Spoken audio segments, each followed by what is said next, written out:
তীব্র দাবদাহের পর বৃষ্টিতে কিছুটা স্বস্তি মেলে চাঁপাইনবাবগঞ্জে। তবে সম্প্রতি আবারও শুরু হয়েছে দাবদাহ। এতে বিভিন্ন রোগে আক্রান্ত হচ্ছে শিশুরা। সবচেয়ে বেশি আক্রান্ত হচ্ছে ডায়রিয়ায়।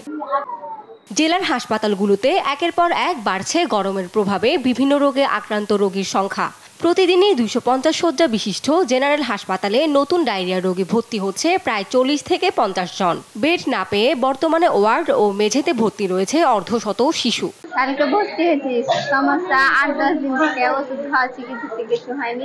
হাসপাতালে পরশুদিন থেকে পাতলা পায়খানা, তারপর থেকে বমি, কাল রাত থেকে জ্বর নাপা ওষুধ খেয়ে কিছু হয়নি। কেন ভালো হলো না? ডাক্তার বলছে 10 দিন থাকতে পারে, 7 দিন থাকতে পারে, 15 দিনও থাকতে পারে।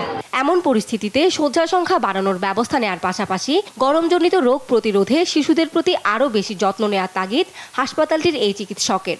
250টা রোগী এখন শুধুমাত্র শিশু রোগী না, যদিও আমাদের এখানে মাঝে মাঝে যেমন এই 15 দিন আগে 125 জন রোগী ছিল টোটাল, এরকমই ছিল, কিন্তু টোটাল 125টা বেড আমাদের মানে শিশু ওয়ার্ডে 3টা মিলেও হবে না।